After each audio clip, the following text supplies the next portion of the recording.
Welcome to session 3 in Deconstructing Hellbound, an audio walk through a psychological thriller. And today we will be looking, as promised, at the end of the last session, at beat sheets, breaking down of a beat sheet, what they actually are. It may seem fairly straightforward, but there's a few little intricacies that may be of interest, and then how, if you find it will be something that could benefit your writing, how to develop your own beat sheet. So, what is a beat sheet? Well, a beat sheet is a series of story elements, in essence, beats. In their most basic form, you are essentially watering down the ideas for your story into sharp, minuscule points that show the beats of your story. So instead of crafting full sequences and having the entirety of your chapter, for example, plotted out, you could use bullet points just to outline the action, the specific beats that are taking place. And it's these beats that you can then use as a basis to craft your outline. So you would kind of have the bullet points, and then when you go to write your novel, once you're happy that these beats represent the idea, the true idea you have creatively, then you can kind of flesh them out. Think of them as kind of skeleton bones. And on these bones, once you're happy that they're in the right place and they're telling the right story, you can build around them and start to add details and context and speech and dialogue, etc., in and around those beats, and therefore build them out continually until you're happy with your first chapter, and then so on and so forth. At the end of the day, every story, whether it follows a linear structure or bounces back and forwards in time, etc., you will always have acts, usually 3, a beginning, a middle, and an end. Sometimes there might be more. It's not set in stone, but most stories and films and presentations, audio dramas, etc., will have a beginning, middle, and an end act. And it might seem obvious, but it's within these acts and subsequently within the minutiae of the beats that you will detail your characters, protagonists, antagonists, triumphs, tragedies, upsets, successes, what motivates them, what are the challenges they're facing. It's within these smaller details that you kind of start to bring your characters and ultimately your story to life. So, as an example, we're going to use a storyline that was originally written by Dan O'Bannon and Ronald Shusett, and you will know it.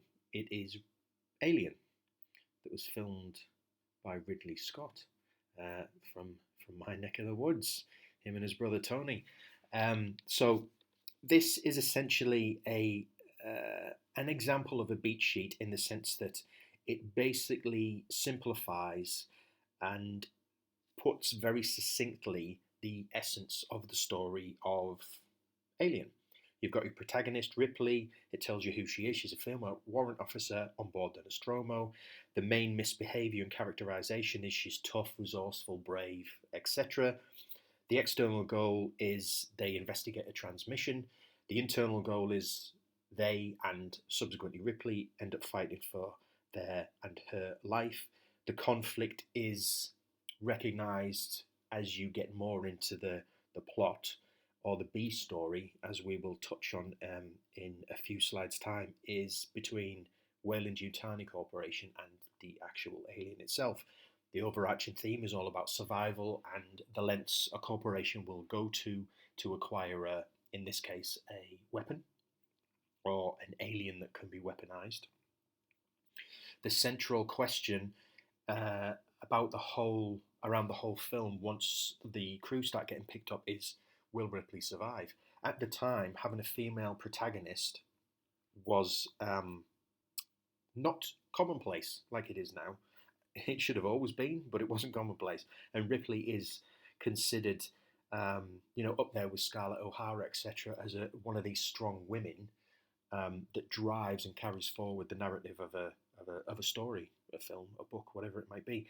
But upon first viewing of Alien, Ripley's character was quite innocuous, wasn't at the forefront initially, deliberately, so that you had no idea who was going to die in which order. You didn't expect Dallas to be killed off first, um, not including Kane, of course.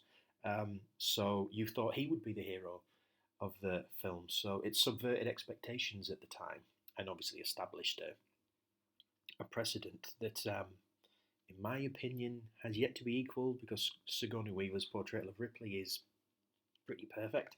And the ending, Ripley kills the alien. So from protagonist to ending, you have a basic summation of Alien. Now, what you can do with another example of a beat sheet, and this is Act One, and we'll stick with Alien as an example, is you can break it down into numbers. I said bullet points. I happen to use bullet points. There's no right or wrong way to construct a beat sheet. They originally originated being used in Hollywood for screenplays, and you will find a lot of information on the internet about their use in screenplays. Again, I'm talking about beat sheets because it's something that I love using. It certainly helps me in my writing. It is just one of many different ways. I know many authors who have completely different ways of plotting their story, and all of them are right and none of them are wrong. It's whatever suits you best. For the purpose of these sessions, I can only give the example of the one that works for me, but ultimately you will find your own way. But sticking with beat sheets, again, if you looked at Act 1 of Alien, you've got the opening image, which is the credits slowly appearing across the screen. In your story, in the book, the opening image that's described is of the Nostromo floating lonely in space, just surrounded by stars, nothing, the crew is asleep. They're all in suspended animation, as it were, and there is very little activity taking place apart from the automation on the ship. The theme that's stated in the book, the novelization from Alan Dean Foster, that was based on the screenplay, is the purpose of their mission, what the Nostromo is there to do, and it sets up the initial genesis of the story by them being awoken from their cryosleep by a warning that we later find out is it's all been deliberately set up that they will intercept this. That's the whole point of their mission. But when the novel starts and when the story starts, we don't know this as a reader, as an audience. And then as you move on through the act, there's a catalyst. Obviously, the catalyst in the story of Alien is the impregnation of Kane by the facehugger, which stimulates a debate when it falls off and the chestburster appears in the dinner scene that is described in graphic detail in the novelization. The debate about what they should do: should they hunt it? Should they leave it? Should they alert Earth, etc., etc. So it's all of these points that make up the initial act of Alien. And again, this is another example of how you can briefly surmise the essential points of your story and then flesh them out at a later date.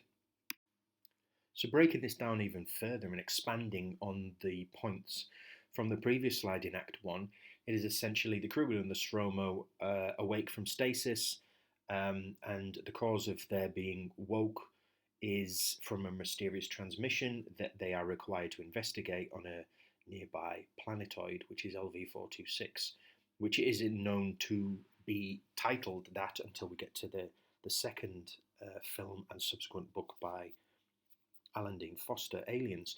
Ripley works to decode the transmission. Dallas, Kane and Lambert trace the transmission to a ship. Ripley learns the transmission isn't an SOS but a warning. That essentially summarizes the first act of Alien.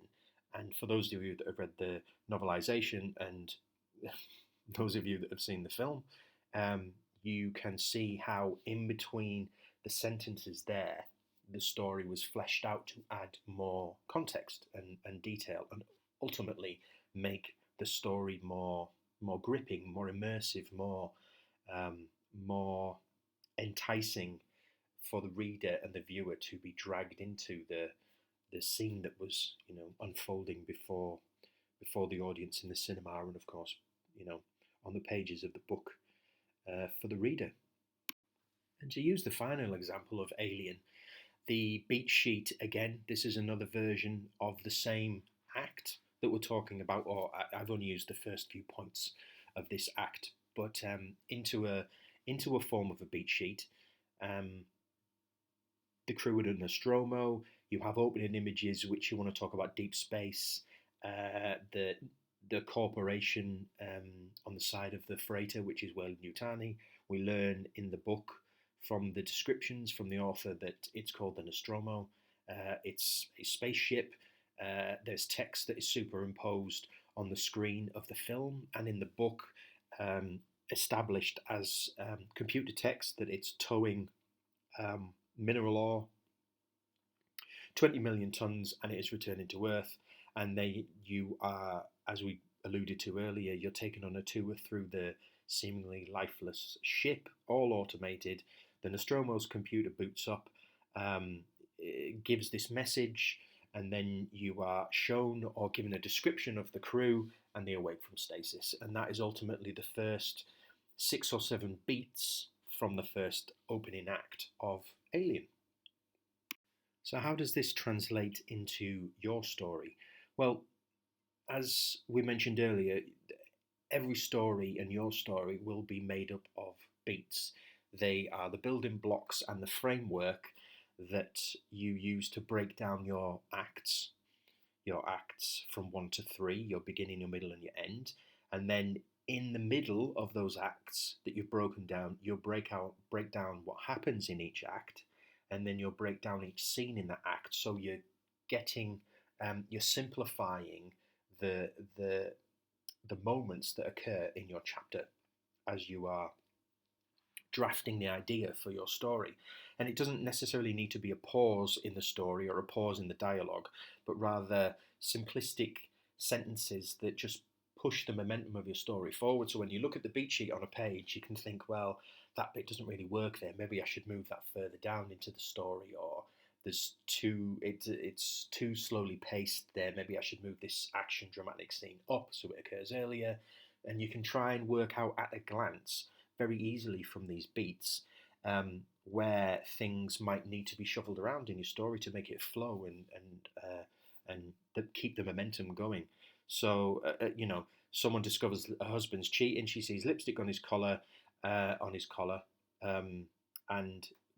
the female becomes enraged. That would be 3 beats of something that would establish very simply the idea you're trying to get across, and then you would add more detail to them when you actually began writing your story, when you were happy with your beat sheet. Some authors don't like beat sheets because they believe that if you already have your story planned out in detail, however basic that detail might be, it inhibits your natural storytelling ability where ideas will just spring to mind. I've personally never experienced that, but I can appreciate how it can be perceived as such. Often a beat sheet you won't necessarily, when you begin writing your book, follow the beat sheet verbatim. You will ultimately end up where you were supposed to end up at the very end of your novel in Act 3. And ultimately that is where you should. But I always found that as you're writing, from those beats, various other ideas pop into your head as you're writing, and various ideas for what the character might say or what the character might do that you hadn't considered when you'd had your story in such a basic form, because you didn't need to think in those kinds of details. So personally, they work for me, but I can see how if a whole story structured, someone might not like that because they might not feel like they can move outside the confines of what's already been drafted. Ultimately, as I mentioned before, you will find your own way, and if it's not a beat sheet, you might use post-it notes, or you might use a mind map, or the software that can kind of allow you to have these moments that will make up your story when you begin writing it for real. So you will find your own way, and whatever works for you, and that is absolutely perfect. Now here, as an example, I have used the original beat sheet for Hellbound. I put my log line there at the beginning, which I do for all of my beat sheets. It's something that I try and consider early on, which goes back to the very first session where we talked about the elevator pitch and trying to fit your book into one sentence or possibly two that gives the essence of what your story is about. In this particular, this is chapter one, but ultimately became the prologue. Uh, Horses for courses. I just wanted to briefly put down how I saw the story beginning about the prison. You would then focus on Obadiah Stark. He's a serial killer. I don't give any more information than that in the beat sheet. All I need to know is that he's going to be a serial killer. And then when I started writing the book proper, I was able to flesh out those details of what kind of serial killer was he and what would make him different from one of the other serial killers that have existed and also been written about. I mentioned he's due to be executed. He's given the last rites. We move on to Joseph Devlin. Joseph Devlin became Joe O'Connor. He's followed Obadiah's exploits as the Tallyman, as a serial killer. He's there watching the execution, wants to write a book, and there's another presence there that has some sort of Machiavellian machinations in line for the character. Some of these beats didn't actually make it into the final book, and some of them ended up being transitioning into something else. But essentially, that was my first chapter of Hellbound that ultimately came to about 40 something pages. But here it is summarized into six basic points that allowed me to look at that. And then when I started writing, thinking, right, okay, how can I flesh and build upon those beats that I've noted down? So if you use that as a basis of an example, what are the other things you need to consider when you're planning out your story using a beat sheet or whatever method you find works for you? You need an opening image that resonates and hits hard with the reader. Most likely, you'll introduce your main characters, your protagonist, your antagonist. Who are they? What's the conflict? What's going to be their journey? You'll establish possibly some or all of those particular elements that will then be addressed later on in your book in a little more detail. You need to consider about setting up your story. How are you going to establish the everyday life? And if their everyday life is established by yourself, what is it going to be that's going to be disrupted within that routine by the antagonist? What's going to propel the story forward? What does the protagonist need to do, and how will their actions be affected in the future of your story and in the essence of the story in your character's life by this disruptive behavior from the antagonist? You would need a catalyst. You need to know when it all goes pear-shaped, and this often happens in the first third of a book, where something will happen and some of the characters, all of the characters, the hero, the villain, their world is shaken, and there's some sort of mind-blowing event or realization that sets them on their journey. Joseph Campbell called the debate the refusal of the call, and we will be looking at the Man with 1,000 Faces in a later episode, and in the same note we'll be looking at Christopher Vogler's The Writer's Journey, which builds upon the work that Joseph Campbell did. But you will have this debate amongst your characters, particularly amongst your protagonist, or if you're subverting routine, you might have it from your antagonist, but you'll be illustrating how your character is having this debate about the catalyst that's occurred and what they can do to influence it. Can they influence it? Can they make things better? And often you'll see that characters have like a crisis of faith, a crisis of confidence, and they'll go back over in their journey. Think of Luke Skywalker in Star Wars. We'll be using Star Wars analogies in the next slide because I'm a huge geek. But thinking of Star Wars, when he is kind of becoming open to Obi-Wan Kenobi training him, and then he decides not to do it because his uncle wants him to stay on the moisture farm, and it's only when he goes back to his home and finds his aunt and uncle have been killed by stormtroopers that he decides to answer this call. But prior to that, he refuses it, however tempted he is by it. And this is often what will happen in, certainly in thriller and dramatic stories, there'll be an element of wariness and uncertainty about what they feel they can actually do.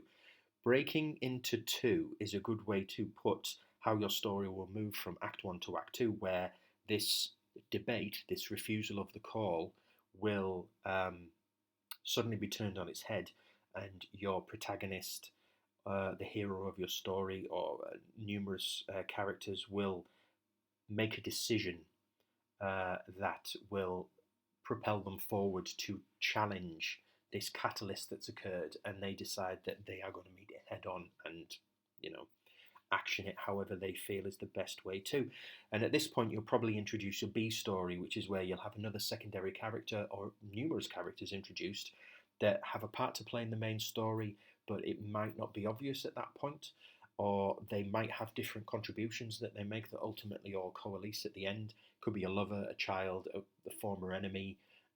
It could be someone that you're setting up to have a greater part later on in the story. But usually there'll be a secondary story that will run parallel to your A story.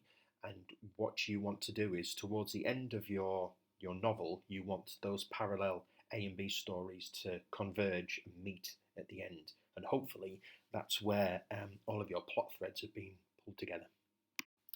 Next, we'll be at the midpoint of our story. You'll be at the halfway point of your second act. Your second act, the middle of your second act, can represent the middle of your story, even though the second act is, sequentially sandwiched between acts, the beginning and the end, which may stand to reason. But here it is where you will perhaps have your protagonist, your hero, realize they haven't done enough to be able to defeat this ultimate evil, or to be able to achieve their goal that they originally thought they could when they decided to take on the catalyst from earlier in their story. Thinking of Jaws, it's where Brody realizes they're going to need a bigger boat. The shark's bigger than they realized. Where Ripley discovers Ash had a parallel series of orders from Weyland-Yutani and Alien. In Hellbound, it was when Obadiah realizes that there's a consequence to his actions from what has occurred at the beginning of the book. So again, you will have this crisis of conscience, this crisis of faith, and then they will overcome it, but then they might start having doubts again because something else occurs that raises the stakes that they hadn't necessarily considered. Your bad guy. I've used Shazam there as an example when Freddy shouts supervillain, when Mark Strong's character turns up. But at this point in the story, you'll have your heroes in a tight spot. They think they have underestimated the bad guys, the antagonist, whatever it might be, and the situation is more dire than they initially thought it would be. Trash compactor in Star Wars. They think they have escaped from the stormtroopers, and their situation has got unwittingly more complicated and potentially more life-threatening. In Titanic, they decide to increase the speed of the boat. As a viewer, as a reader, we know that that's a bad idea. Of course, the characters in the story don't know that's a bad idea, but that's another example of how you can subvert the tight spot by having the reader know something that the characters in the story don't. So you've kind of got the one-up on them, but it doesn't necessarily mean you know where the story's going. You just enjoy the fact that you know something the characters that you're invested in haven't realised yet. And that often leads in a story to a sense of hopelessness. All is lost, everything seems hopeless. It looks like the bad guys are going to win. It looks like everyone on the Titanic is going to drown when the boat starts sinking.